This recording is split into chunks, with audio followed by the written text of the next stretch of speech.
2,000 years ago, 13 people sat down to eat what would become the most famous meal in history. On the table was a dish of bread and a goblet of wine. Before they started eating, one of their number announced that that very evening he would be betrayed by one of his friends, and that betrayal would lead to his death. Then he passed the bread to his shocked companions, and they each took a piece. He offered them the goblet, and they had a sip of wine. "Do this," he said, "in remembrance of me." The speaker was, of course, Jesus Christ, the occasion, the Last Supper, the event on which the Christian communion is based. It's also the event at the heart of any quest for the Holy Grail, because the Grail is the chalice from which the disciples sipped that night. Or is it? Could it instead be something much more mysterious? Is the true nature of the Grail encoded in this picture of the Last Supper? Is this disciple a woman? Is Leonardo da Vinci trying to reveal an important secret that history has forgotten or even suppressed?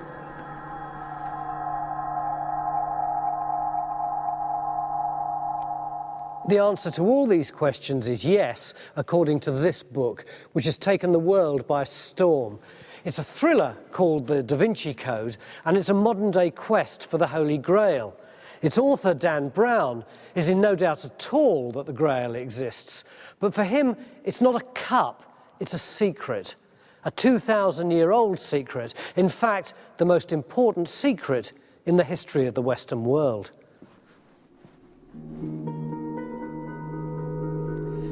It goes like this. Jesus was married, yes, you heard me right, actually married to Mary Magdalene, who was thought of as holy and was worshipped like him by the early church. But that's not all. She and Jesus had a baby, so there's a holy bloodline. But the Catholic Church suppressed the truth. In a massive fit of institutionalized sexism, it airbrushed the marriage and the baby out of history and turned Mary Magdalene into a prostitute.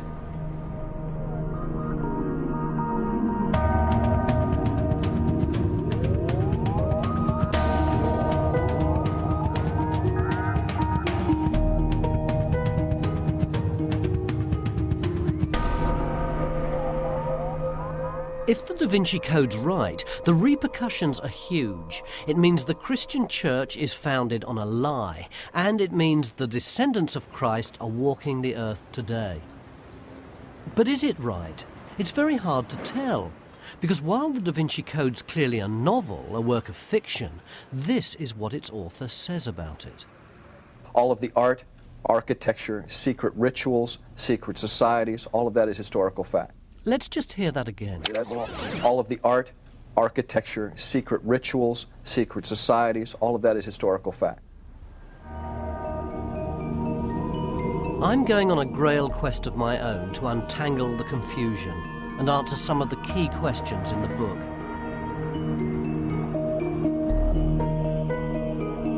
Was Mary Magdalene the wife of Christ and mother of his child? Was this secret discovered by a band of warrior monks and protected by a secret society headed by Leonardo da Vinci? Or is the Holy Grail a cup?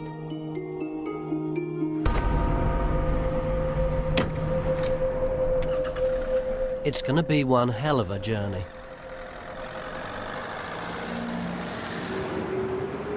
I'm a complete beginner at this Grail hunting business, so I'm going to start by following in the footsteps of Dan Brown's hero. That's King's College London, but I'm looking for a particular department, which is this one, the Research Institute in Systematic Theology. Hiya. Can you tell me what the Research Institute of Systematic Theology is? Go to the end of the corridor and turn left. Cheers. In the novel, the Institute possesses one of the biggest electronic research databases in the world, and the hero uses it to help him track down the Grail. which sounds very useful. Hi, is this the Research Institute of Systematic Theology? No, it's not. Can you tell me where it is? I can't really. It's not a building. It's just a group of people who we meet once a week to discuss issues in systematic theology, and we hold conferences. So it's a kind of think tank. It's just a bunch of academics talking. Yes, that's right. But you do have, don't you, the most sophisticated database on the Holy Grail of any institution in the world? Well, we don't, as a matter of fact. We have our own personal computers and university computers, but we don't have a database of any kind whatsoever. Not a very encouraging start. All the Institute of Systematic Theology have is a reading list, so I guess I'll have to do my own legwork. And here it all is. Well, not quite all. This is just a spit in the ocean compared with all the books that have been written over the years about the Holy Grail. Nevertheless, this is quite a daunting prospect, and I have to be honest with you, I'm not going to be able to get through all these. Although I will give it a good go, but I'm not going to start there, nor am I going to start with that one, although the Da Vinci Code will get a look in later on. No, I'm going to start with that.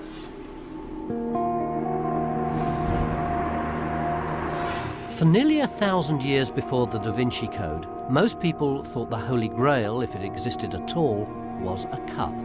And if I'm going to stand a chance of getting to grips with Dan Brown's extraordinary secret grail, I need first to investigate the enduring and deep-rooted tradition he's rejected. And so to my first quest. Is the Holy Grail a cup? I've always thought of the Holy Grail as a cup out of the Jesus story, probably a large goblet like one of those things that you have in Holy Communion, maybe made of gold and studded with jewels and possibly some light emanating from it. But am I right? Is it a cup? Is it that kind of size? Does it exist at all? Is it studded with jewels? Well, I'm about to find out, because I'm going to meet someone who believes he has the Holy Grail in his possession. This is Hawkstone Manor in Shropshire, and I've come here to meet a man who not only believes the Holy Grail is a cup, he says it's actually in his possession. The fact that this may be the cup that did have something to do with Jesus' time, and that may have been the inspiration for the Grail legends that we now know, that to me is awe-inspiring. The story begins in the 18th century, when the manor's owner built a kind of historical theme park in the gardens. He built castles, follies, and even carved strange grottos into the hillside.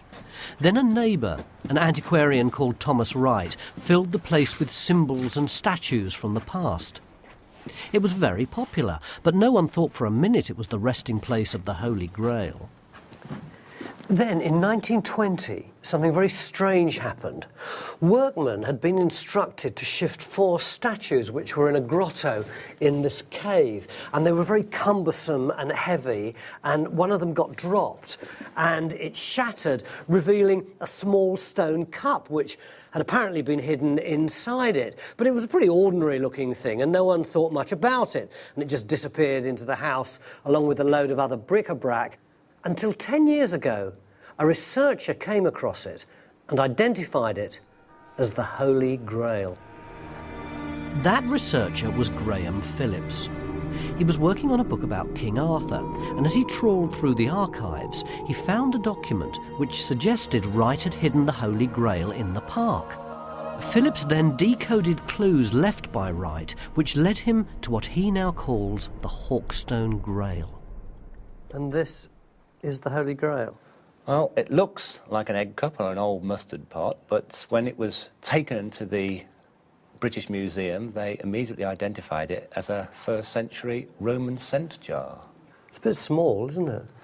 The cup would probably have been used either for containing spices, scent, or ointments, which again fits in with what the Bible says about Mary Magdalene going to the tomb of Jesus to anoint his body with spices. Oh, so you don't think this was the cup that the communion was drunk out of? No, this is a completely separate Grail legend, which is to do with the fact that Mary Magdalene collected a few drops of Jesus' blood where she saw him in the garden around the Holy Sepulchre. And that story became a Grail legend at the same time as the story of the cup of the Last Supper. This may be the one that Mary Magdalene used. Some sceptical academics say that you're making this up, don't they? I'm not making it up. Thomas Wright might be making it up. He might be making up that this chalice had been in his family's possession for many years. But again, if he was a hoaxer and somebody who wanted to claim that he had the real Holy Grail, which is what he claimed he had, then he would have presumably have had something far more elaborate, not just a simple cup. And it also one that happens to have come from the right place and time. This is a folly, though, isn't it? Isn't this exactly the kind of place where you'd expect some kind of elaborate hoax to take place? It is, but the interesting thing about this place being a folly is that nobody actually knows quite why it was built, and it does seem to have been an awful lot of trouble that somebody's gone to excavate half a mountain away, which is really what they've done, just for a joke. It's time to phone a friend or two. I couldn't go on a quest for the Holy Grail without a bit of expert backup, could I? Hawkstone Manor was built in the 18th century, and it's full of follies and ruins and hermitages. It represents this very playful attitude to architecture and nature. But it's always a problem to take these things too literally and too seriously. And a lot of Grail theories, unfortunately, get off the ground because somebody sees something which was either a joke or a bit of playful medieval symbolism and takes it very, very seriously. Wright never meant it to be the Grail. It was just a sort of decoration, as far as I can tell, which he had added. He never writes about it. He never says anything about it. And there is no documentation as to what he was thinking about when he put it there. Graham's clearly convinced that this is a Grail, the inspiration behind the Holy Grail legends, but I don't think so. For a start, I don't feel anything from it. No tingle, nothing.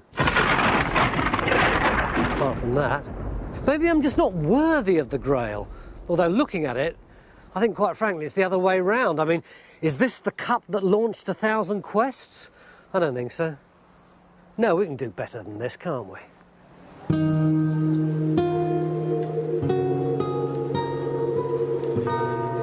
This is altogether more promising. Valencia in southern Spain. A church. No, a cathedral. And inside it, a relic called the Santa Caliz, the Holy Goblet. The church take it very seriously. It's even been venerated by the Pope as an important holy relic. But is it the Holy Grail? It certainly looks the part, although sadly the supposed Grail is actually this boring brown bit on the top. Science tells us that it is from the time of Jesus Christ and of the land of Jesus Christ. So we can combine the archaeological proof with the historical proof and that of tradition. All this leads us to think that the Holy Grail, the object of so many searches, so many stories, is the one in Valencia.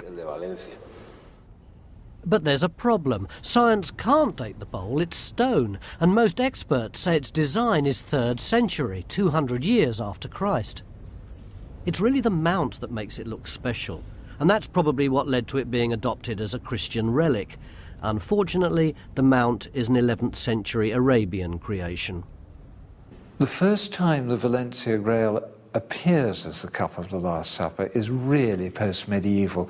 There are links with the Grail in the medieval period because the kings of Aragon who presented it to Valencia were undoubtedly interested in the Grail, and they may have said it was, but the church didn't. So is it the Grail? No. 0 out of 2. There's a pattern emerging. In fact, among all the legends in which the Holy Grail appears as a cup, there's not a single one that Grail experts accept as being historically credible.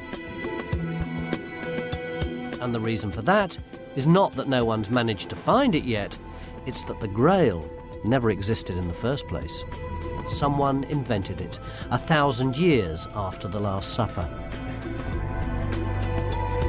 But who? And why do so many people believe it's true? The answer lies here in France.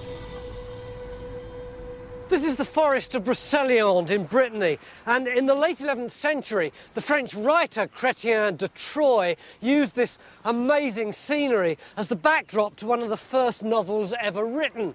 It was called The Conte de Graal, the story of the Grail, and in it, some characters who are very familiar to us today make their very first appearance. Hello? Who is it? It is King Arthur, and these are my knights of the Round Table. Go and tell your master that we have been charged by God with a sacred quest. If he will give us food and shelter for the night, he can join us in our quest for the Holy Grail. Well, I'll ask him, but I don't think he'll be very keen. He's already got one, you see?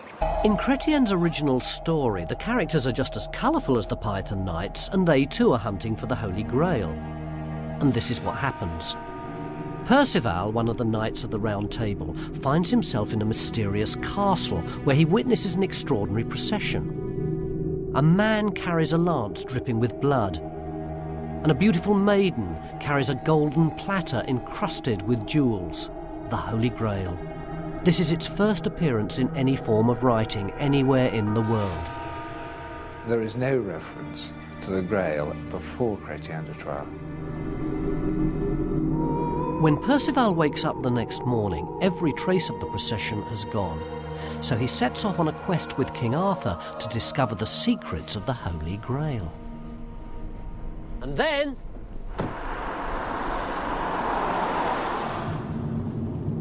that's where the story ends, because Chrétien died before he could reveal what happened next.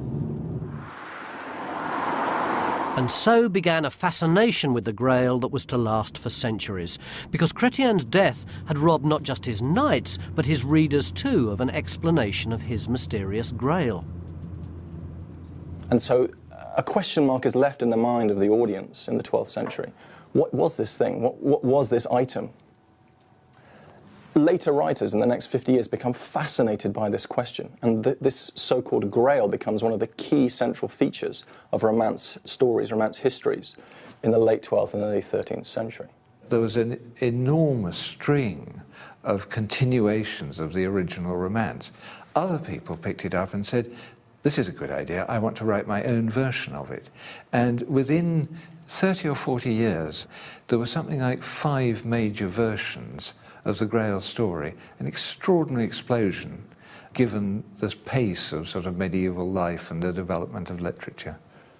The romances were extraordinarily popular. I mean, they were really at the cutting edge of popular literature for the aristocratic class of the time. In some ways, the Arthurian Grail romances are pretty similar to the Da Vinci Code. They're both popular, successful novels. They're both about the quest for the Holy Grail. And most significantly, from our point of view, they both try to convince the reader that what's inside their covers could actually be true. For a start, the Grail itself appears to be a real object. If you read the first romance about the Grail very carefully, Chrétien is clearly thinking of the cup of the Last Supper and the dish of the Last Supper in the references to the Grail. He's trying to present this as a possible relic of the Last Supper. The later versions of the Grail stories also feature real historical characters, like Longinus, the Roman soldier who pierced Christ's side with a spear, and Joseph of Arimathea, the man who actually buried Christ's body. And many of the authors claim the stories have been handed down from original sources. So no surprise, people began to believe that the Holy Grail that King Arthur and his knights had pursued through the pages of Chrétien's novel might actually exist. But of course it doesn't. The romances are fiction. For us, a writer is a good writer if he's original. For a medieval writer, the idea was not to be original, but the idea was to be traditional. The idea was that you took a body of stories which existed beforehand and you treated them in an unusual and clever way. And that was their aesthetic. As a result of which, many of the medieval writers claim that, oh, I didn't write this story, I got it from someone else. But of course, this is a game that the medieval writers are playing. This is part of the conceit of their writing. They knew that their audience knew that they were the authors of this story. The important thing about the Grail in Chrétien is that he creates it. He doesn't get the idea from anywhere. It is something that comes out of his imagination. I think one of the problems we have is that people who are fascinated by the Holy Grail in the modern world, people who like to develop conspiracy theories around it or suggest that it is imminently going to be discovered, are misinterpreting history. They're looking to the past and they're looking actually to what is fictional writing, and they're assuming it's historical. And it's the equivalent of people in the future, 1,000 years from now, people looking back to our literature and suggesting that it's real. That you could look back to the 20th and 21st century and suggest that everyone believed in Lord of the Rings and that really there was this Middle Earth. That's the equivalent for looking back to the Middle Ages, the 12th and 13th century, and suggesting that there truly was a round table at the Knights of King Arthur and this fascination in a physical Holy Grail.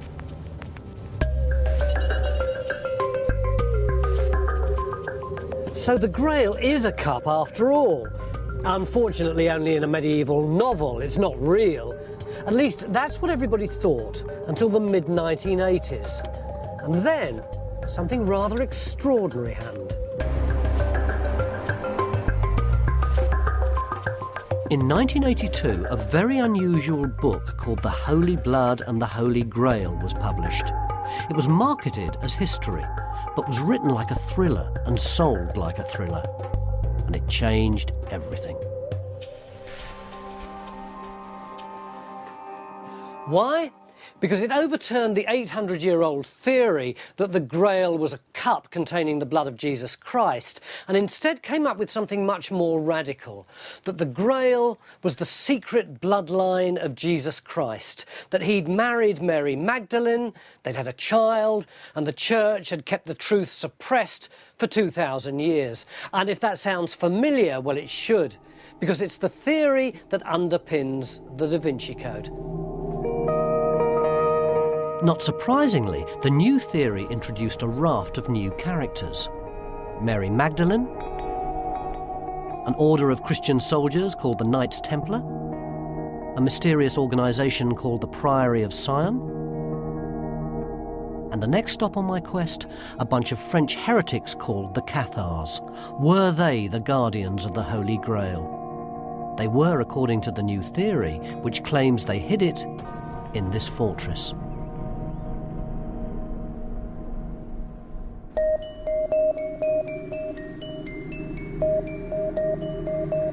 My quest for the Holy Grail is taking me to the heart of a book called The Holy Blood and the Holy Grail, and to the heart of Grail country.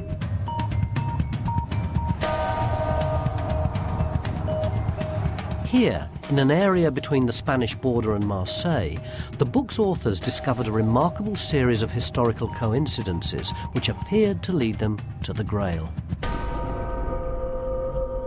There seemed to be something going on. There was a lot of smoke. I wanted to find out whether there was any fire behind that smoke.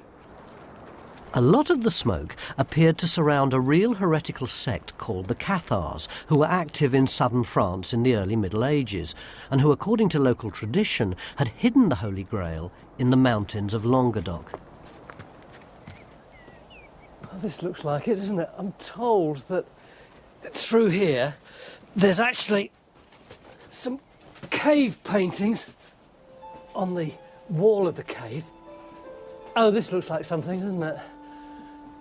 There's clearly a sword there. You can see that very clearly, can't you? And a cross there. And there's more crosses on the other side going down here. Up here, there seems to be, I'm not sure if you can see that, but sort of lance. And there's this big square thing here, like a a casket or a book. Can you see this round thing here with bits sticking out like an old-fashioned naval mine or a conker or something? They reckon that could be a chalice. These are obviously images from the 12th and 13th century romances, the fictional Grail of King Arthur. But a lot of people believe that these are clues left behind by the Cathars, a kind of code to show that the real Grail, whatever it was safely in their possession. The Grail in Holy Blood, Holy Grail is no cup. Its authors call it the line of David, the secret bloodline of Jesus and Mary Magdalene. And the book suggests not only that the Cathars were in on the secret, it was the very basis of their heresy. It seems as though they knew the truth, or some of the truth, about Jesus as a man. Some of them had legends of a relationship with Magdalene, or perhaps secrets about the line of Jesus running through the south of France. The event at the heart of this and many other theories linking the Cathars to the Holy Grail occurred in 1244. It happened at the end of a 6-month siege here at Montségur in the Pyrenees. The Cathars were making their final stand against the church-backed crusade that had all but destroyed them.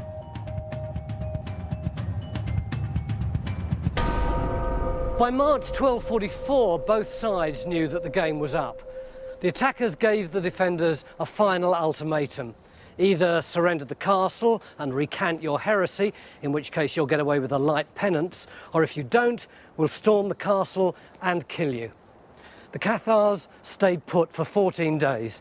They celebrated Easter, and then they simply swung open the castle doors and walked out.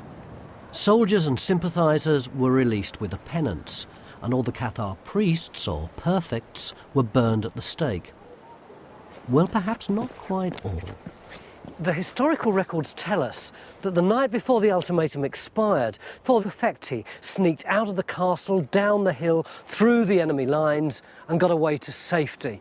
And they were carrying something. And it's that mysterious cargo that's attracted the Grail hunters.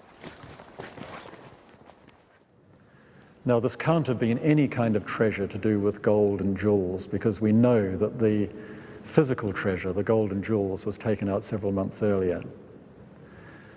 So we have to ask the question, what could 4 people carry down ropes with this descent down cliffs? And we suggest in our book that they're carrying documents. According to the Holy Blood and the Holy Grail, the documents apparently contained important secrets the Cathars wanted to keep from the Church, including perhaps the secret of the Holy Bloodline. But historians are unimpressed by this intriguing hypothesis. There is some evidence which comes mainly from 2 of the records of interrogations by the Inquisition, that something was removed from Montségur on the night before the castle formally surrendered. We have absolutely no idea what it was, and it's obvious that the 2 people whose interrogations this come from did not themselves know what it was. That is the sum total of our knowledge. We have absolutely no idea. So who were the mysterious Cathars really? And is there anything in their heresy that suggests knowledge of the secret bloodline? The Cathars were a heresy which flourished in parts of Europe, and particularly southwest France, in the 12th and 13th centuries. They denied that God was all-powerful. They denied that he had created everything. They believed that Satan had created the material world, and that was the explanation of evil. They certainly would not have thought well of the notion that Jesus Christ married Mary Magdalene and had children.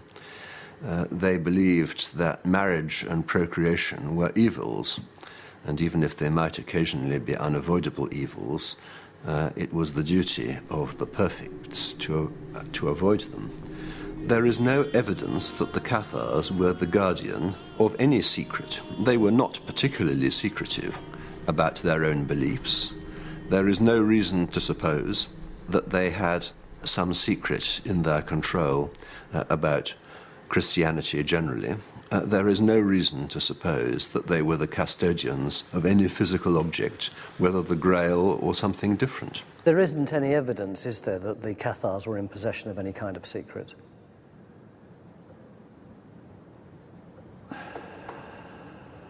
What sort of secrets did you have in mind? The Inquisition went to enormous effort to wipe them out. That in itself means they must have been in possession of something that the Inquisition didn't want. Either secrets of how to contact divinity directly, or secrets about Jesus, or perhaps secrets about the line of David running through the south of France. Remember, this was in the same area that the Cathars were at their strongest. I'm with the historians on this one. I don't believe for a minute the Cathars had anything to do with the Holy Grail. But it seems the bloodline theory can survive their loss, because according to Holy Blood, Holy Grail, there's another unusual medieval organisation with its roots in Grail country. Like the Cathars, the Knights Templar were associated with the possession of treasure. They were accused of heresy and destroyed by the Church. But did they also discover and protect the Holy Grail? They did in the Da Vinci Code, and in a myriad of other theories. I've just typed the words Knights Templar and Grail into an internet search engine, and there are 44,300 entries, including some really very interesting ones like Knights Templar and the Grail in Nova Scotia, and this one, the Knights Templar and the Holy Grail and cannabis. Good Lord. Well, it is the internet after all, but what it does seem to show is that the Knights Templar have become inextricably linked with the Grail.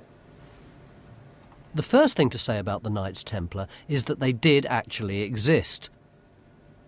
They were a monastic order founded shortly after the First Crusade to protect pilgrims travelling to the Holy Land.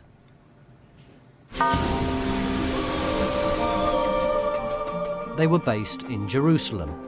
That much of their story, at least, is fact. This area over here is the Temple Mount, or the Haram al-Sharif, depending on who you ask. And that golden domed building is a mosque, which sits on the site of the Temple of Herod, which was built about 40 or so years before Jesus was born. And according to Dan Brown and the writers of Holy Blood, Holy Grail, it was right here, underneath its ruins, that the Knights Templar discovered the secret of the Holy Grail.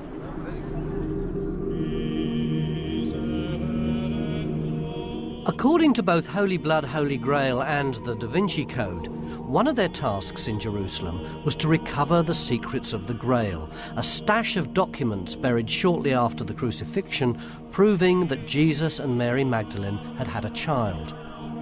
And both books tell us that for 9 years the knights dug covertly into the rock here under the temple. What do you think the Templars found in Jerusalem? I have no idea what they found, but there was plenty of things they could have found.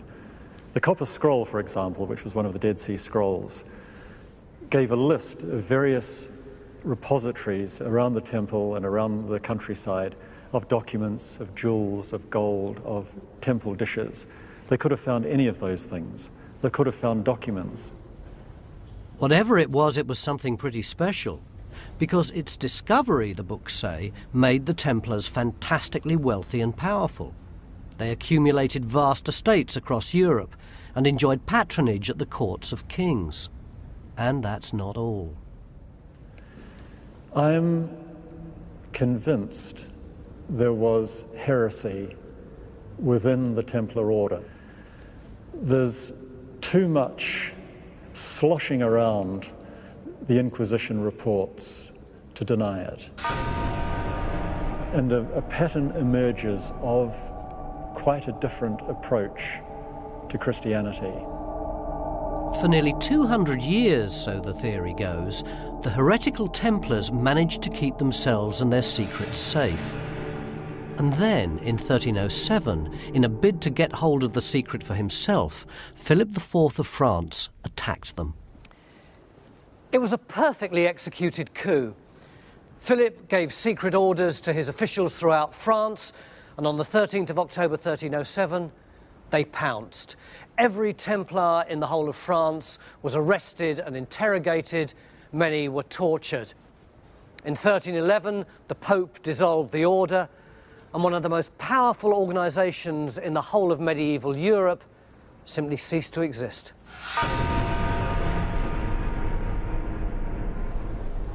It's an attractive theory which clearly appeals to a lot of people. And it's got one thing right. The order was accused of heresy and destroyed. But the rest of it, according to historians, is rubbish. For a start, the Templars didn't find anything under the temple. We do not have any evidence for any excavations carried out by the knights in Solomon's stables. That level is approximately 47 meters above the surface, the original surface of the Herodian dynasty. Just imagine, 50 meters to dig down. I don't think they did it. So if I'd been a Knight Templar and I wanted to dig down for the Holy Grail, I would have had to have dug down further than the depth of that wall.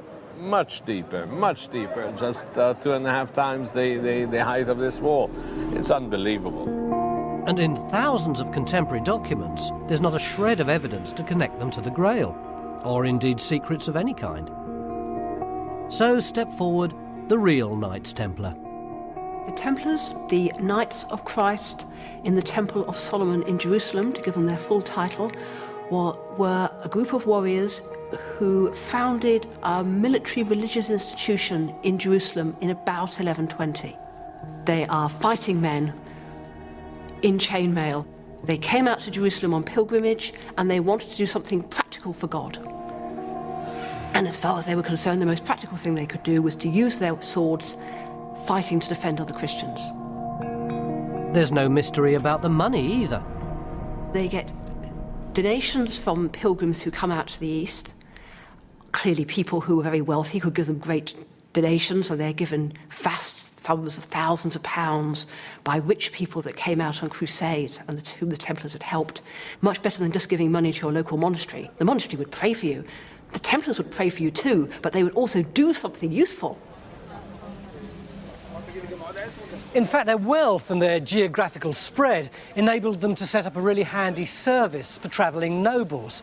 A noble would deposit money with his local Templars, and in return he'd get a promissory note. And when he got to the place he was going to, he'd present the note to the local Templars there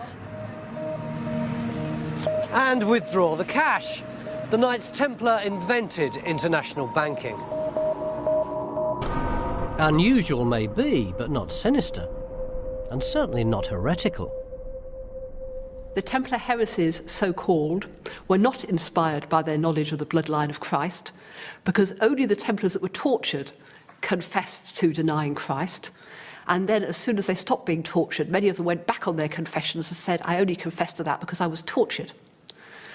Apart from those that confessed under torture, none of the Templars admitted to denying Christ, and they hotly denied that they would ever do any such thing. In fact, the Pope himself found no credible evidence of Templar heresy, and in 1314 he dropped the charges. He directed his anger instead on his own inquisitors for embellishing the testimony. But by then, of course, it was too late, and the seeds of 1,000 quests had been sown. The Templars, I think, come into Grail law because their end in the Middle Ages has always been something of a mystery. Here was an immensely powerful order destroyed overnight, and it's when something cataclysmic happens that people look for explanations. But you don't have to dig under a temple to find one. King Philip IV of France wanted their money because they had vast tracts of land, and land meant money.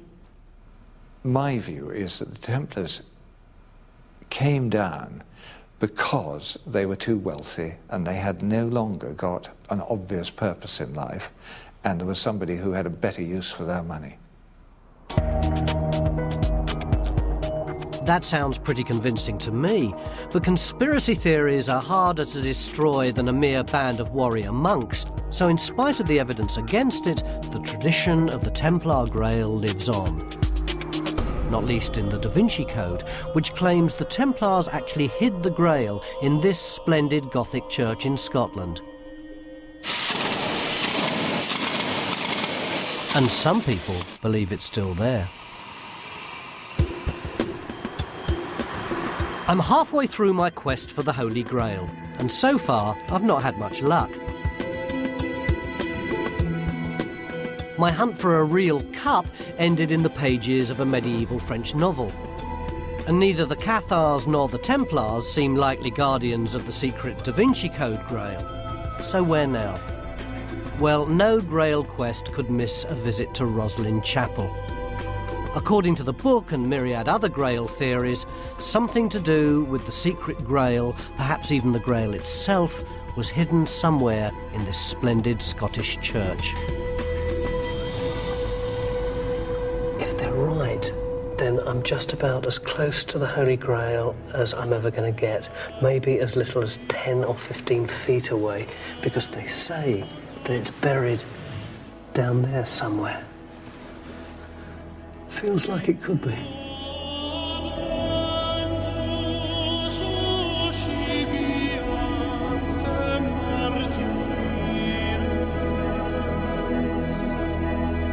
Grail hunters have been attracted to Roslin Chapel like moths to a flame.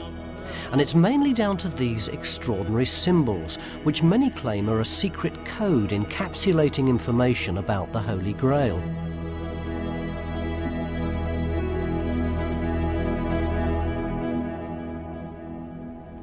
The basis of the theory is this. The agents of the Roslin Grail, well, guess who? The Knights Templar. Some of them escaped Philip IV's coup and brought the Grail to Scotland. When they got here, they became involved with the Scottish Freemasons. In fact, they may even have founded them, and they gave them the Grail for safekeeping. The Masons built this chapel to hide it in, and they encoded its secrets into the architecture.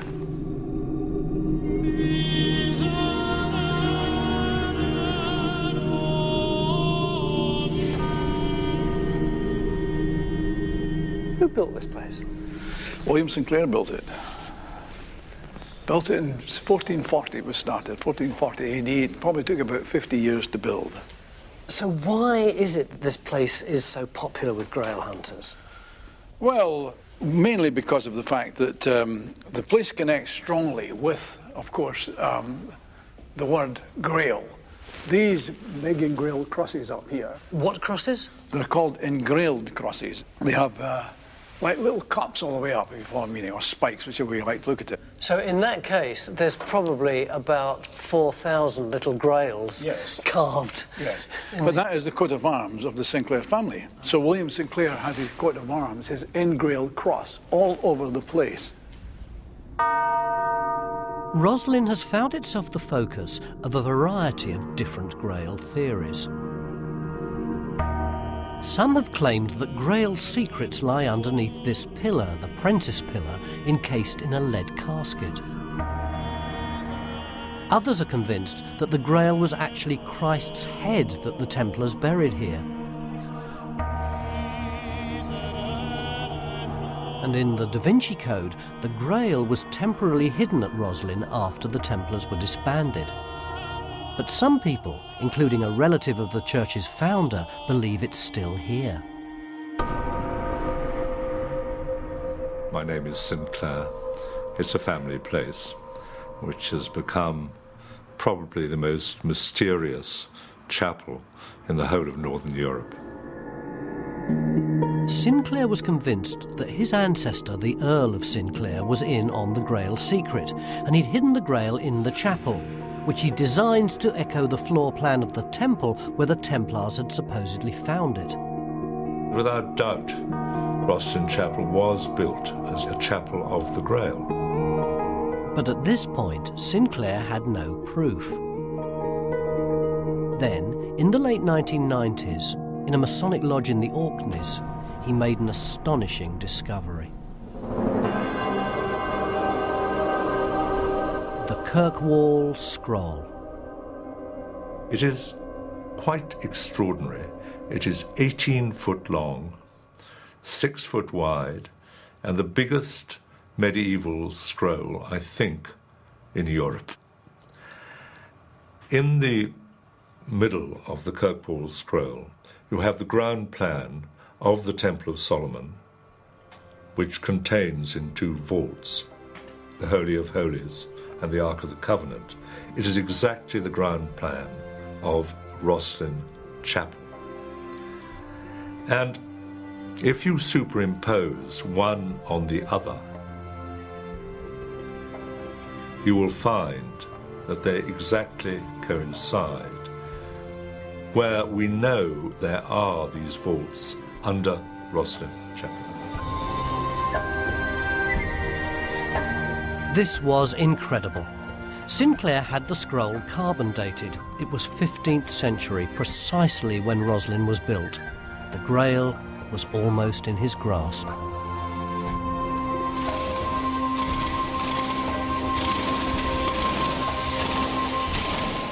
I managed to get crews in to dig down to the vaults. But I never reached them, because in the end, even when we got an endoscope down to look for this vault, where indeed might be the Grails, as we pushed down the endoscope, all that happened was rubble filled in the vault. Still filled.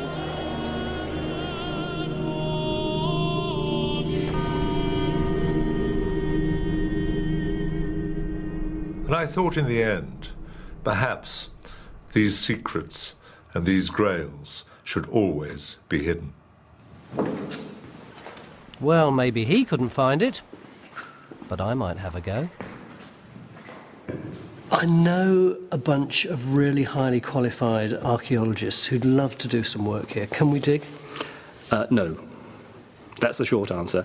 Permission would be required by a number of people, including the Trust. And all known and unknown grave sites are also protected in Scotland by something called right of sepulchre. And so as such, you just can't welly in here with loads of shovels and a JCB, I'm afraid. We never use a JCB, you know that. Yes, you do. You scrape the top off. I've seen you do it.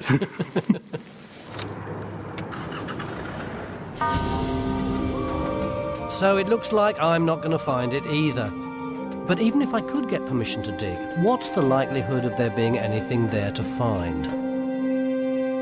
One man who should be able to tell me is Robert Cooper, a historian who's made a special study of the Roslin Grail. What's the link between the Knights Templar and Roslin? As far as I am aware, there is none. They came here, as some authors claim, in 1307, just prior to their mass arrest in France. There is a period of almost 140 years before Roslin Chapel is built. Now, even these very mystical Knights Templar, I don't think, can live for that long. I'm not sure we can dismiss Roslin out of hand, given the evidence of the Kirkpaul scroll. Here we've got a medieval document, properly dated. We've got this kind of map of the Crusaders around the outside. And in the middle, we've got this plan of the temple, looking suspiciously like the ground plan of Roslin. Fairly compelling. Well, the thought that this is a medieval artefact comes from the fact that someone had threads radiocarbon dated, but as you know, that can be very inaccurate, up to an error margin of 700 years either way. Oh, people always say that when they want to challenge dates. Well, yes, indeed. There are other clues, if you like, within the artefact itself that show us that it comes from a much later period. Like what? Well, this shows the armorial bearings of the Grand Lodge of England, which tells us... What does that mean, armorial bearings? It's the coat of arms. Yeah. And we know that this was drawn in 1751, no earlier than that. So the actual artefact could not have been made until after this had been devised. So it's from the middle of the 18th century at the very earliest. We are told, for instance, that this is a plan of King Solomon's temple. In fact, this is the tabernacle in the desert, and you can see the tents of the 12 tribes of Israel round it. So you don't think that the Holy Grail is buried at Roslin? No, and I think we can say that with a great degree of certainty because it's been an extremely busy place. Very shortly after the chapel was begun, people were arranging to be buried in the chapel itself. And we know that 9 generations of the St. Clair family, some of their wives and probably some of the children were all buried there as well. So, frankly, I can't believe that all these hundreds of people over the years trotting in and out of the family burial vault never noticed anything worth putting in their pocket, shall we say.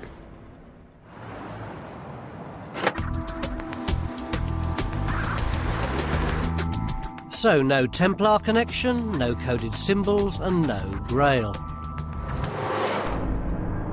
Which pretty much rules Rosslyn Chapel out of my inquiries. But what happens if the Templars gave the Grail to someone else, to a secret society headed by Leonardo da Vinci? That's the suggestion in the best-selling novel The Da Vinci Code, and lots of readers seem to think it could be true.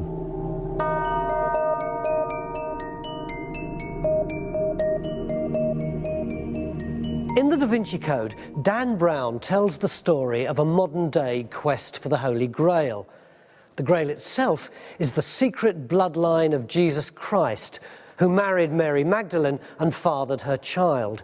It's a secret the Church has been suppressing for 2,000 years and is still trying to actively destroy. Indeed, it would have done if it hadn't been for a remarkable organisation called the Priory of Sion. It's a secret society that was founded by descendants of Jesus.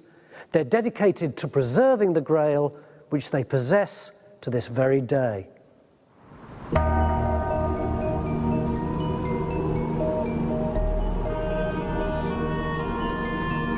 A fascinating theme for a work of fiction. Well, that's what I thought, until I came to a page at the beginning where Dan Brown makes a surprising claim. The Priory of Sion, a European secret society founded in 1099, is a real organisation. All of the art, architecture, secret rituals, secret societies, all of that is historical fact. It's an extraordinary thing to say, isn't it? That there's a secret society that no one's ever heard of, that's had the Grail in its possession for over 1,000 years and does so to this very day. It's incredible. Well, yeah, it is actually. It's a con. And it's a con that's fooled a whole generation of Grail hunters.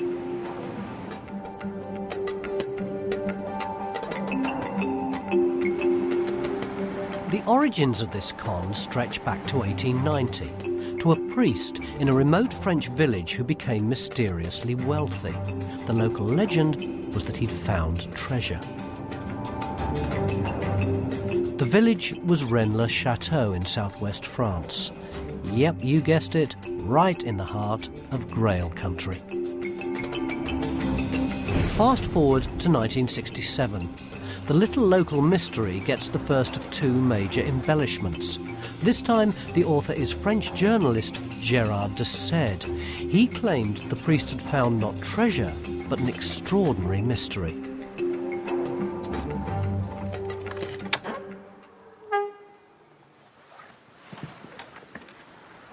And this is the story de Sède told. While the church was being renovated, the priest, Béranger Saunière, discovered in a broken pillar some ancient parchments, including these coded documents. What they meant was a complete mystery, but clearly it was a mystery of some importance. Because, according to de Sède, Saunière's bishop sent him to Paris to show the documents to the church authorities. And when he came back, he appeared to have become suddenly wealthy. He built a lavish villa for himself, complete with expensive folly in the garden. Not only that, but he began frantically digging for something around the church. The implication was very clear. He'd stumbled upon a secret that was so important that the church authorities were prepared to throw money at him to buy his silence. And presumably, there was more of that secret left to find.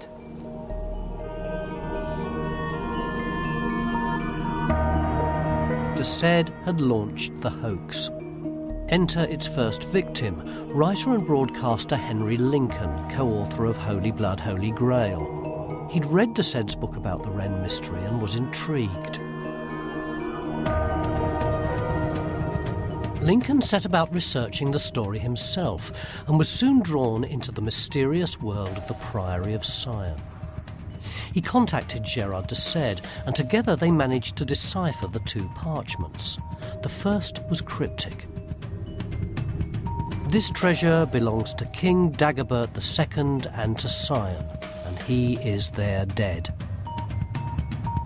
The second was pure gobbledygook. Shepherdess, no temptation. That Poussin Tenière holds the key. Piece 681. By the cross and this horse of God, I complete this daemon guardian at midday, blue apples. At the end of it was a signature, P.S.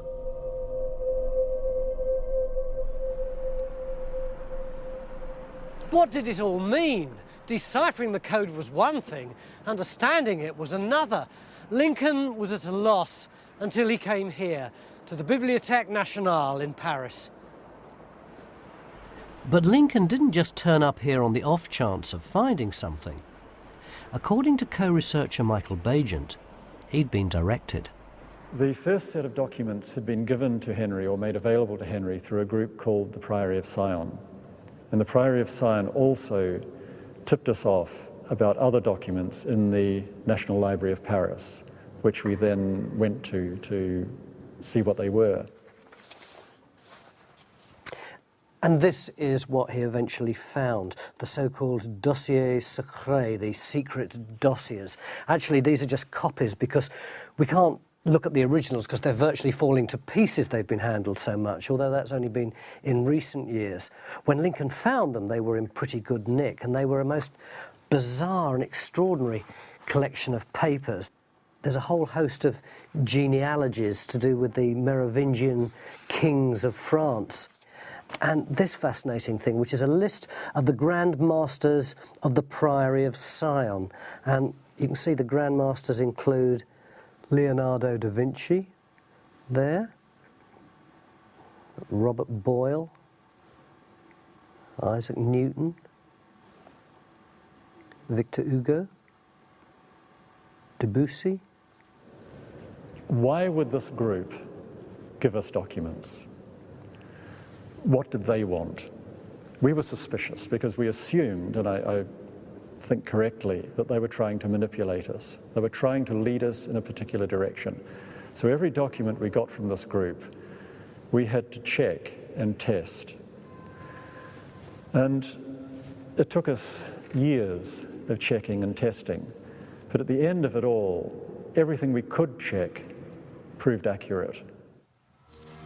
Eventually, they pieced together a remarkable portrait of the mysterious Priory of Sion. It was founded as a secret society in the year 1099. It acted on behalf of an ancient French royal dynasty called the Merovingians. It created the Knights Templar as its military arm, and it had influence on major events in Western history. That's a pretty astonishing CV. And amazingly, Lincoln's contact inside the secret organisation agreed to discuss it in a TV interview. Pouvez-vous nous dire si le prieuré de Sion existe encore aujourd'hui? À l'heure actuelle, Sion existe toujours. Monsieur Plantard, y a-t-il toujours un secret à Rennes-le-Château? Mais le secret n'est pas seulement à Rennes-le-Château. Il est aussi autour de Rennes-le-Château. Le trésor de Rennes-le-Château sera-t-il trouvé un jour? Ici, vous me parlez d'un trésor matériel. Ne parlons pas de trésor matériel. Disons simplement qu'il existe un secret à Rennes-le-Château. If the treasure at Rennes wasn't material, what was it? By now, Lincoln has been joined by two co-authors, Michael Bagent and Richard Lee. As you know, the mystery which triggered the discovery which we eventually made, which triggered the whole course of research, was concerned with a small village in France where a priest had apparently found a treasure. We looked into the history of that area, and the Grail kept surfacing. And the Grail, in turn, leads us into the bloodline. the trio somehow managed to connect Rennes-le-Château, the Priory and the Merovingian dynasty to the very birth of Christianity. And if Gerard de Sède's account of the mystery at Rennes had been extraordinary, then Lincoln & Co.'s was positively mind-blowing. And this is it. What the priest had discovered here at this church at Rennes-le-Château was a clue to the nature and possible location of the Holy Grail. But this Grail wasn't a cup, it was blood, holy blood, the holy bloodline of Jesus Christ and his wife Mary Magdalene, a secret that had been suppressed by the Catholic Church for 2,000 years. And who had left this clue? The Priory of Sion, a secret organisation founded in the year 1099 by a descendant of Jesus and Mary that had kept the Grail safe for centuries and does so to this very day.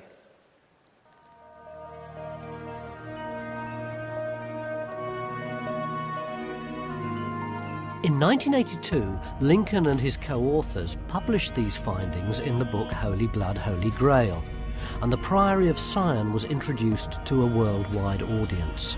The book sold millions and made overnight stars of its authors. I think the first day something like 43,000 copies were sold. Really was a circus. The book horrified the church and academia, who both claimed it was hokum, but ordinary readers lapped it up and belief in the Holy Bloodline took root. One of the converts was the future author of the Da Vinci Code. The most important fact is that the Holy Grail is not what people think it is. That is part of the theme of the book. The Holy Grail is not a cup. It is something far more powerful. But as we'll see, Brown himself was just another victim of the Priory hoax.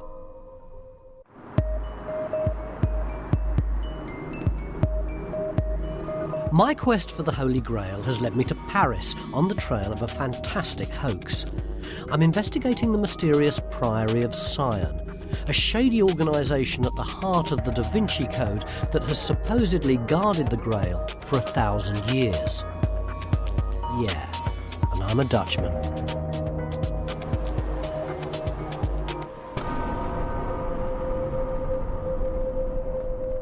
Enter Jean-Luc Chaumet, a French journalist who was to reveal the truth behind the Priory of Sion. Chaumet began his investigations into the Priory at around the same time as Lincoln & Co. were researching their book, but he was coming up with a very different story. He found all the documents led back to the same three colourful characters. Gerard de Sède, who sparked it all off with his book about the mystery at Rennes, Philip de Chérisey, a bored marquis, and Pierre Plantard, the public face of the Priory of Sion. Plantard was like a character from another era, an extraterrestrial with the eyes and smile of a weasel. What was de Chérisey like? De Chérisey was a very erudite, very intelligent actor. He was difficult to understand because he used to drink too much.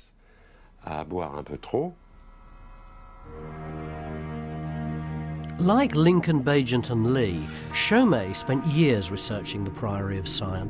And the more he read, the more he became convinced it was all a hoax. The parchments in the pillar, the dossier secret, and even the Priory itself. Where are the parchments? There are no parchments. There was a legend of parchments that contained a code to the treasure of Rennes-le-Château, so they created some parchments. To authenticate, to prove the existence of the Priory of Sion, they had to refer to it in the parchments. That was the work of Philippe de Chérisey. And he had proof. These are the original parchments, with one important addition, an admission that they're forgeries into Chérisey's handwriting. But there are other documents, aren't there? There's the dossier secret. The dossier secret were, if you like, created to verify the whole story. What a job! What a job! The list of Grand Masters, the descriptions of the Priory of Sion, the genealogies, all faked. According to Chaumet, this genealogy was actually copied from a magazine. Plantard had cheekily added his own name to the end of a lineage of French kings. But he's about as royal as you or me. I have a 44-page document from Philippe de Chérisey, a confession explaining how the whole thing was done. Beaucoup d'affaires, comment ça a été réalisé. Ça, c'est l'écriture de Plantard. Chaumet uncovered the real facts about the Priory of Sion. It did exist, but it was by no means an ancient organisation. It was set up in 1956 by Plantard himself. It only ever had 4 or 5 members, and it was named after a mountain in Plantard's hometown. It was all a fantasy. De Chérisey says it has the structure of a good hoax. But why had they done it? A clue in Plantard's TV interview. Nous? Qui est ce nous? Nous, je parle de la lignée mérovingienne. Car notre lignée est issue de Dagobert II. Les Mérovingiens, ce sont eux qui ont fait la France. Sans eux, il n'y aurait pas de France. The whole scheme had been designed to give credibility to Plantard's personal fantasy that he was a descendant of the Merovingian dynasty and the heir to the French throne. De Chérisey helped him because it was fun, and de Sède was a member of a surrealist group called Olupilou. The Priory of Sion was a surrealist concept. It was a piece of theatre, created and performed by Gérard de Sède, Plantard and de Chérisey. So you've got this extraordinary piece of theatre.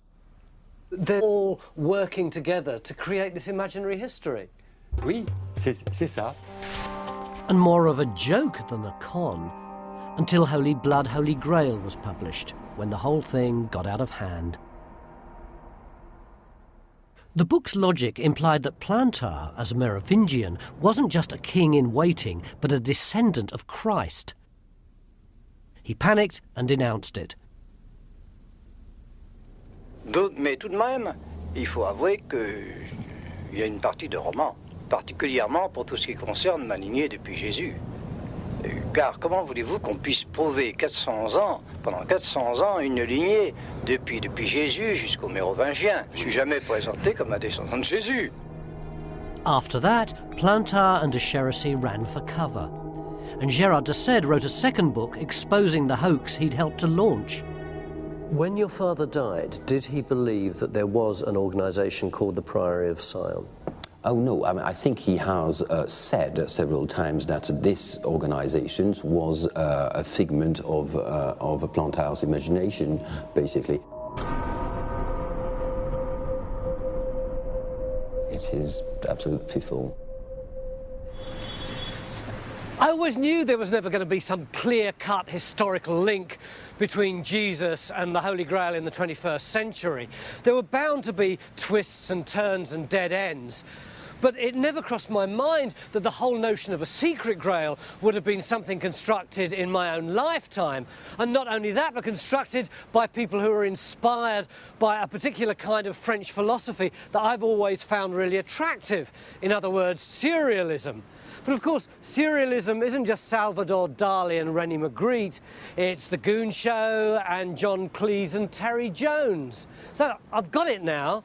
Think Priory of Sion, think Monty Python and the Holy Grail. You seek the Holy Grail! That is our quest. You know much that is hidden, though, Tim. Quite.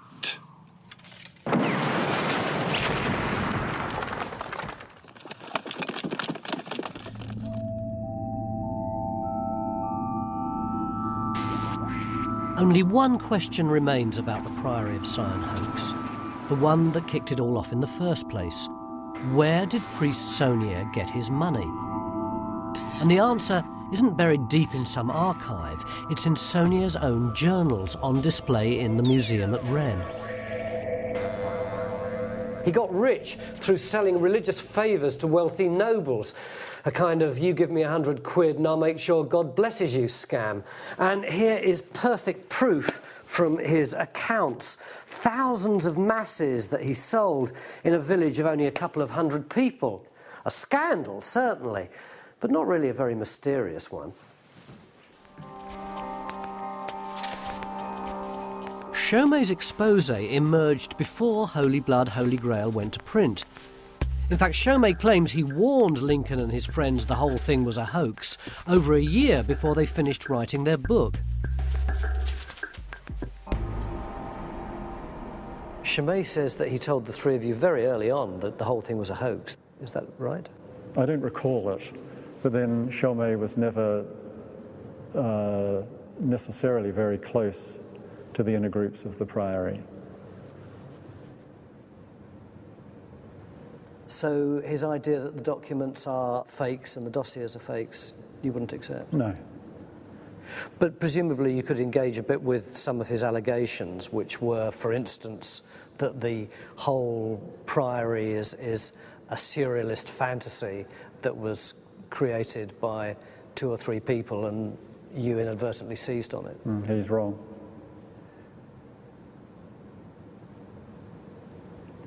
Why are you so sure that he's wrong? Because I've seen the documents, I've researched them, I spent 6 years looking at material, and I'm satisfied that the Priory existed. You might have expected, given the weight of evidence against it, that no one else who's researched the Priory of Sion would share Bagent's view. I certainly haven't met a single journalist or academic who does, but then I haven't met Dan Brown. All of the art, architecture, secret rituals, secret societies, all of that is historical facts. It's been widely known for at least the last 10 years that both the Priory of Sion and this dossier secret are complete fabrications. Just when everyone thought the Priory of Sion was dead, Dan Brown's Da Vinci Code has regurgitated the whole myth as fact.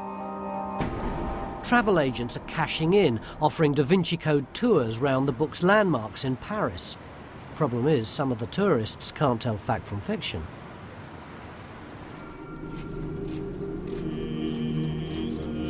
In the book, Saint-Sulpice is the site of a former pagan temple, the location for a vicious murder in the quest for the Grail.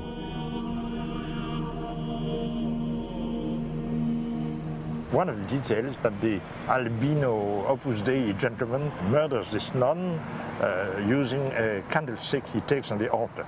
And they are indeed beautiful gilt bronze candlesticks on the altar, but they are so large and so heavy that it takes 2 men just to move one. So they are not very easy weapon. A few expect to find the blood from the murdered nun on the floor, but of course they don't find anything like that.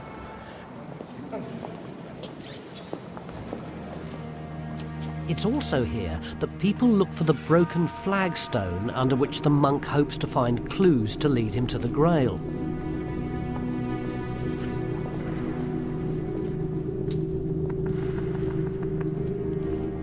The church is, as you'd expect, very helpful on the matter.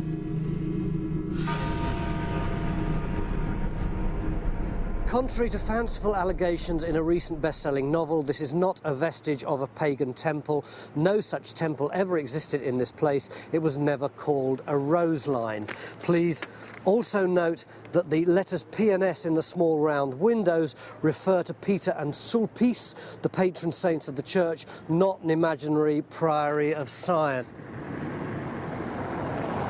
A stone's throw away, the Louvre, the scene of another of the book's gruesome murders. And it too is very popular with the Da Vinci Code tourists. Do you think that the book is true? A lot of it's based in fact. A lot of the things they described you can see in the paintings. You just have to decide if you're interpreting the same way he is or not. It's the interpretation that's open. Hugely open. Yes, a lot of license there. Yes, a lot of. But would you say you're entirely sceptical about it? No, not entirely. It makes a lot of sense. I wouldn't believe it 100%, but you can understand how people could agree with it for sure. How about the Priory of Sion? Do you think that exists? Well, there's been many cults through time that have existed that believe certain things and hold certain beliefs, carry them on in secretive ways. Maybe there was such a thing. So the Da Vinci Code continues to cast a spell that blurs the distinction between fact and fiction, a point I wanted to discuss with its author.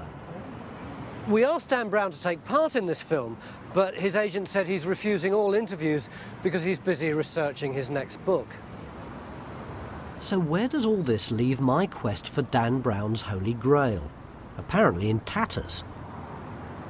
No Cathars, no Templars, no Roslin, and now no Priory of Sion.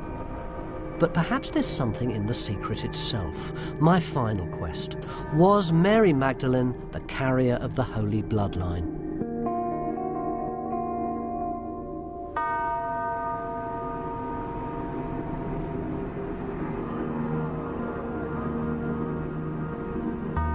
This is Milan. And this is the Santa Maria delle Grazie church. Painted on one of its walls is the picture that gave the Da Vinci Code its name.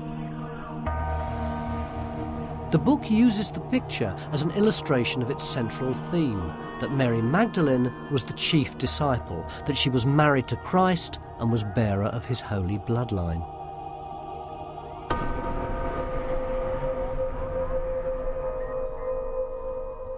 Okay, here's the evidence. This is Leonardo da Vinci's The Last Supper, based on the story as told in the Gospel of St. John.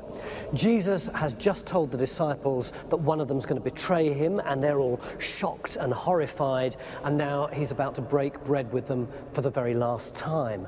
But is everything as it seems? In the Da Vinci Code, the Grail historian Lee Teabing shows the painting to the Grail hunter Sophie Naveau as evidence that Jesus was once married to Mary.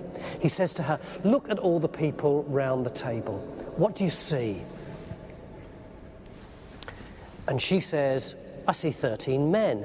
He says, no.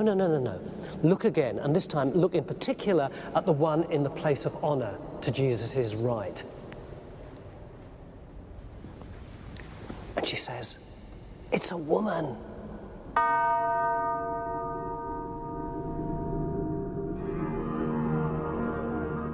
Teabing then goes on to point out some curious features in the composition of the painting. Jesus and Mary are joined at the hip, but leaning away from each other, creating a V shape, the symbol for chalice, grail, and female womb.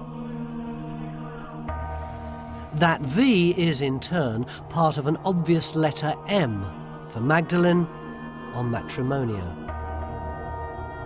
So did Leonardo da Vinci encode the secret of the Grail in his painting? Is he trying to tell us that this is Mary Magdalene and she was married to Jesus?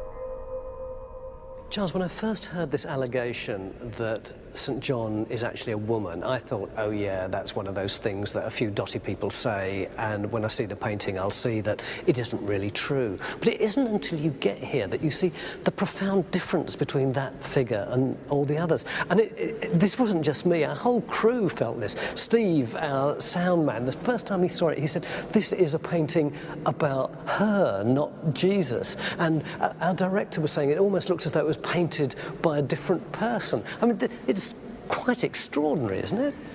Well, it's a very extraordinary face and a very beautiful face, but it's not a woman, as far as I would interpret it. There's a scriptural narrative being presented here.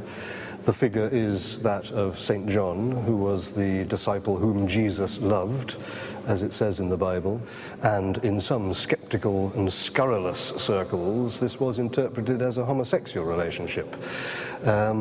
So there is a kind of tradition that shows John as an effeminate young man, a beautiful young man, and this is a type, of course, that one finds from first to last in the works of Leonardo, because that way his tastes lay. Probably his last work, which is this meltingly androgynous figure emerging out of the mists, representing St. John the Baptist. So Leonardo's interest in beautiful, rather feminine young men is both a biographical truth and, in this case, is backed up by the scriptural story that he's representing on this wall. There is one piece of evidence that I find particularly compelling. This V in the middle, you've got this great gap between the Mary John figure and Jesus. They've pulled away like that.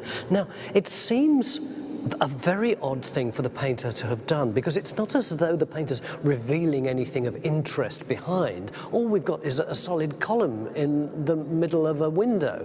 Now, why would you do that unless actually what you wanted to indicate was something about that space itself, unless you wanted to draw a V, a holy feminine? You could say there's an L on the side there where it comes down to the table. There's a V there. You can find an M. The sponsor or patron of this painting was Ludovicus of Milan.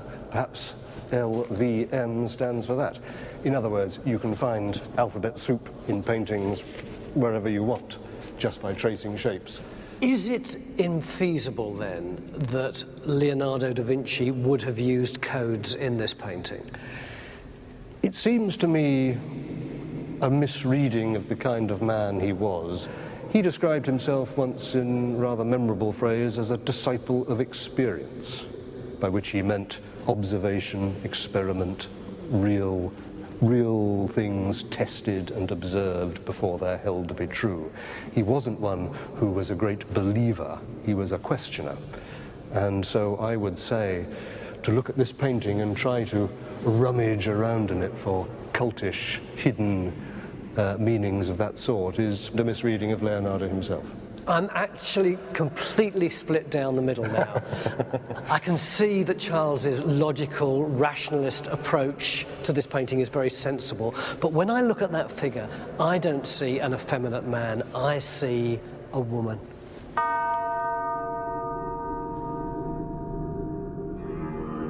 But in the Da Vinci Code, of course, she's much, much more than just a woman. She is Jesus' chief disciple, a co-author with him of Christianity. She's his wife. She's the mother of his child, and so the bearer of the holy bloodline. She is herself sacred. And the Church suppressed this and recast her as a prostitute.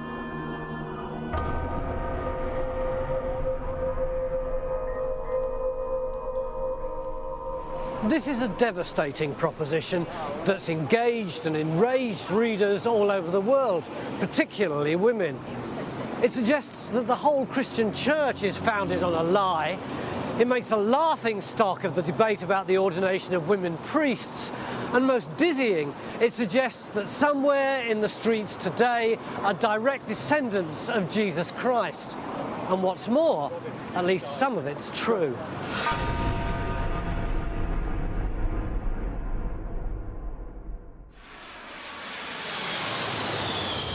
I'm back in Jerusalem, where the story of Mary Magdalene begins. And I'm going to depart from the Da Vinci Code and Holy Blood, Holy Grail for a moment, as I try to establish what history tells us about her, starting with the Bible. After Jesus had been crucified, his body was wrapped in a shroud and then he was laid in a tomb. Many people think it was this one. And then a big boulder was rolled across the entrance.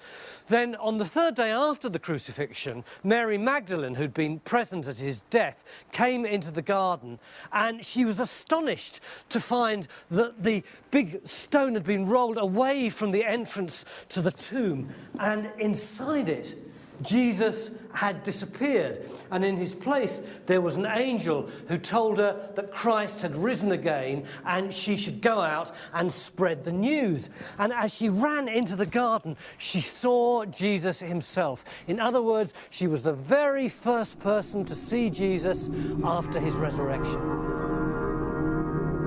Mary was also one of only 3 of Jesus' followers to witness the crucifixion. But these are her only significant appearances in the New Testament, and most scholars thought of her as a peripheral figure, until a chance discovery in the Egyptian desert some 60 years ago. In December 1945, a peasant farmer called Muhammad Ali al-Samman made an amazing discovery. He was digging in the Egyptian desert in a place called Nag Hammadi, and he was looking for sabak, which is a kind of loose soil which they use over there for fertilizer. But instead, he found this metre-high earthenware jar. And at first, he didn't want much to do with it because he thought maybe there were evil spirits inside it. And then he thought, you never know, there could be gold in here. So he gave it a whack with his mattock, and there wasn't gold and there weren't any spirits. What there were 13 papyrus books covered in leather. So he took them home, and his mum chucked some of them on the fire to use as fuel, and the rest he either sold or gave away. Muhammad Ali had discovered and nearly destroyed what are now known as the Gnostic Gospels, and for biblical scholars, their discovery was dynamite. These were remarkable texts that one of the first of them opens with the words, "These are the secret sayings which the living Jesus spoke." The texts contain the teachings of some of the very first Christians. They include detailed accounts of the life and death of Jesus. In these accounts, Mary's no longer a bit part player. She's a colourful character, centre stage at the birth of Christianity. She's even got a gospel named after her. In the Gospel of Mary, she claims to have teaching from Jesus and understandings from Jesus that were not given to the others, and that she's a particularly close disciple to whom he entrusted his deeper teaching. When there's a dialogue between Jesus and the disciples, she doesn't always ask questions. Rather, her role is to make answers and to make statements. The Gospel of Philip suggests, too, that Mary Magdalene was especially close to Jesus. The Gospel of Thomas also suggests that she was one of the intimate circle of disciples. Well, well, well. Perhaps there's something in the Da Vinci Code and Holy Blood, Holy Grail after all. Because while this Mary is not quite their sacred object of worship, she's not far off it. She's an important disciple, she teaches doctrine, and she appears to be Jesus' number 2. What's more, her story was, as both books suggest, suppressed after her death by a male-dominated church.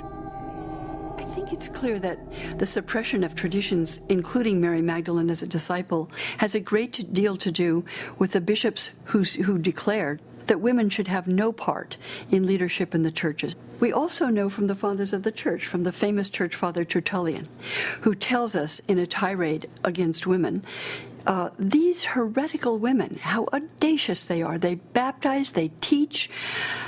He said, you just don't know. They claim to share in every masculine office.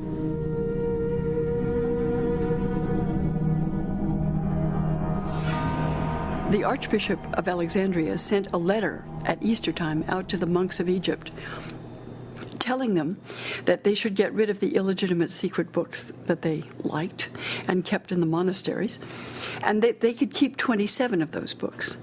This is actually the first known list of the 27 books that are in the New Testament, in that letter, his letter of the year 367.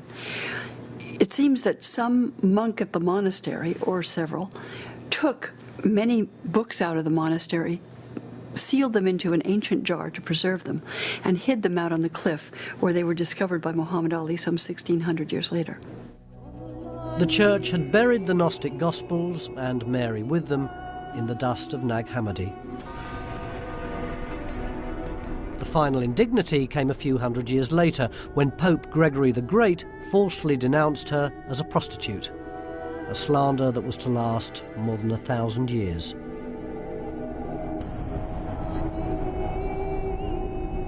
For many people, this will be shocking stuff, not least because it's relatively close to the story told in the Da Vinci Code and Holy Blood, Holy Grail. But in both books, it's just the starting point, because they and other bloodline theorists take the suppression and the evidence of a close relationship between Jesus and Mary, and they run with it. And boy, do they run with it. Some of these early books talked of a relationship between Jesus and Mary Magdalene that was extremely close. One even speaks of him kissing her on the lips. The other apostles are jealous, and jealous of this intimacy, and they ask Jesus why he loves her more than them. If we look at it from another angle, if Jesus hadn't been married, this is so unusual for a Jewish man of the time that it would have been noted. He would have been criticized for it. It would have turned up in some documents. That's an argument that's convinced many people, but not biblical scholars.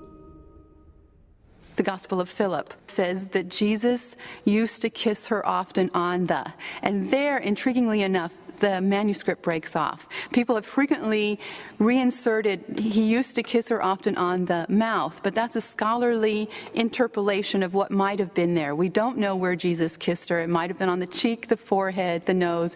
Could have been the mouth, but that doesn't necessarily have to have been sexual. We have 6 or 7 references to kissing in the New Testament that was part of the kind of Christian greeting. Doesn't necessarily have to have anything sexual to it. There are those who would say that Jesus had to have been married because of the cultural and religious mandate that the men should go out, be fruitful, and multiply. Jesus did not live by the culture's expectations. He said, blessed are the poor. People would say, really? Blessed are the poor? That goes so against their understanding of what it was to be in harmony with God and to be blessed with wealth. And therefore, I don't think that Jesus was necessarily married, and there's good evidence that those who had a strong spiritual dedication to God did not marry. The clincher for me, no pun intended, is that the marriage of the Messiah surely would have found its way into somebody's gospel, and it didn't, not even into any of the suppressed ones. But fans of the bloodline theory go much further than just marrying the two of them. They claim the union produced issue, and that the resulting holy bloodline is the Holy Grail.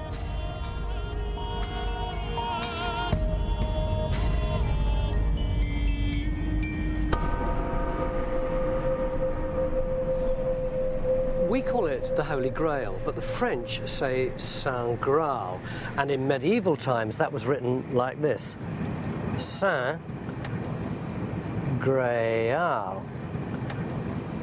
But when two of the leading characters in the Da Vinci Code are talking, one of them explains to the other that much earlier than the medieval, in the very earliest of times, the two words were divided a different way, like that. In other words, Saint Real. And that means royal blood. When I read that, I got goosebumps. It was like, oh no, no wonder.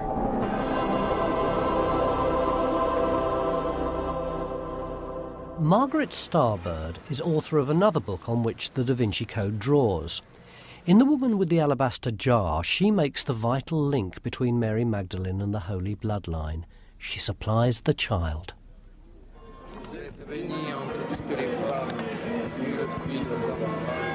Starbird's version of events takes us back to the heart of Grail country.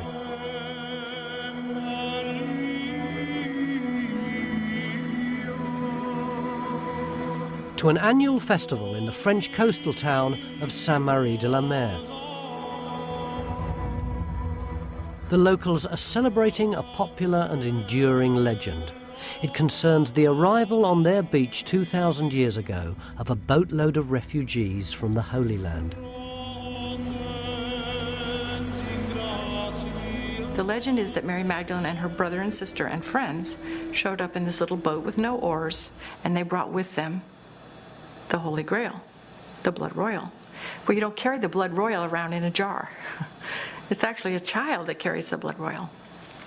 And there is a legend then, there is a child on the boat. That was the thing I think that struck me when I started praying about this story. There was a child on the boat. Everyone thinks the child has to be male, but in this case the child on the boat was female, and her name was Sarah.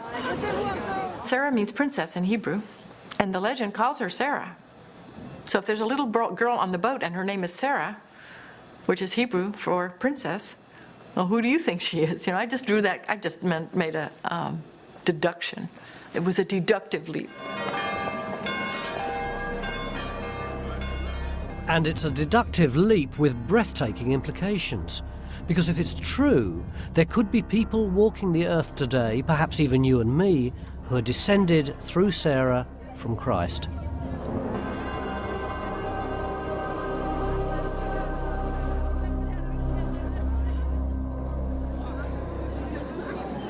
Unfortunately, science hasn't yet devised a way of detecting holy DNA, but we can check out the evidence on which the claim is based. It appears to be shaky, not least because Starbird may have misinterpreted the legends. There is one that brings Mary Magdalene to France, but not here. Just ask the locals who was with Sarah in this boat. There is only Mary Jacobi and Mary Salome. This is really their festival. Two biblical Marys, neither one Mary Magdalene. And Sarah, whatever her name means in Hebrew, is no princess. Sarah was the servant, the Egyptian servant of the two Marys. She came with them from Palestine on the boat.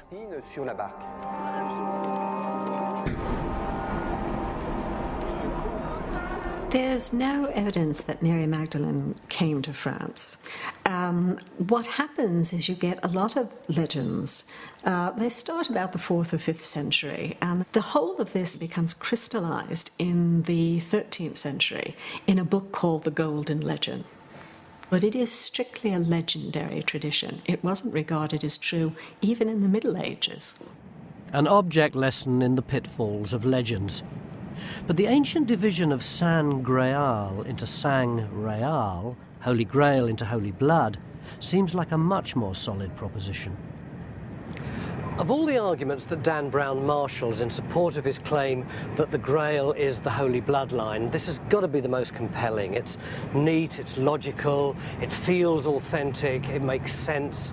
There's just one tiny problem. It's rubbish. One of the key questions, both in the Da Vinci Code and in what appears to be its sort of core source, Holy Blood, Holy Grail, is effectively a misreading of a 15th century writer. A man called John Harding was writing about the Grail romances and Grail history, but he mistranscribed the words Sang Graal to Sang Graal, to Holy Blood, instead of Holy Grail.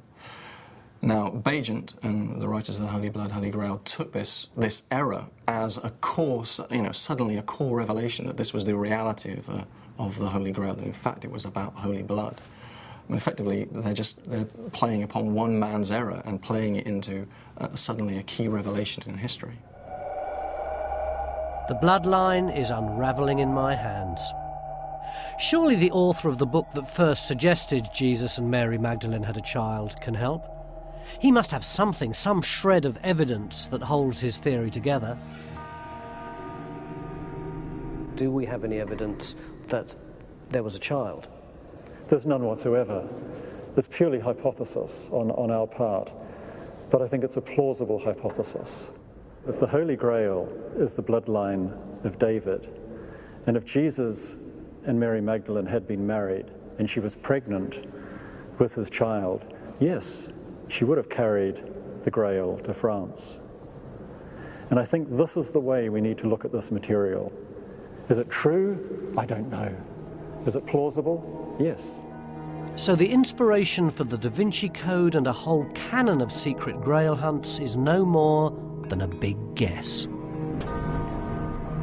What Bagent and his co-writers have done is attempt to draw in such a range of different ideas, to throw out any real interest in basing their writings on facts. They actually say in the work, you can't just confine yourself to interest in fact. So effectively what they're doing is throwing out all kind of critical questioning and just putting in any idea that they can find, any links that they can possibly suggest. There's history and there's imagination. And imagination doesn't work like history, and history doesn't work like imagination. If you want to say that there's a secret which belongs to the world of the imagination, I agree with you 100%, but it belongs to the world of the imagination. And it's no good pretending that it is a kind of alternative history.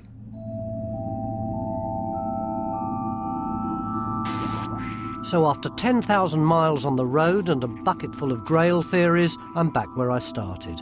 Empty-handed, but a little bit wiser. And I'm certainly a lot clearer about the truth behind the best-selling novel of our time. It seems to me that the Da Vinci Code has drawn on a range of sources dismissed by most historians as pure fantasy. And to be frank, in my opinion, it's not even particularly well written. But so what? Dan Brown isn't the first person to have a smash hit writing that way, and he certainly won't be the last. So good luck to him. Because what he's done is what the Romance writers did 800 years ago. He's put something at the centre of his novel that we'd all love to be true, but know in our heart of hearts never can be. The Holy Grail.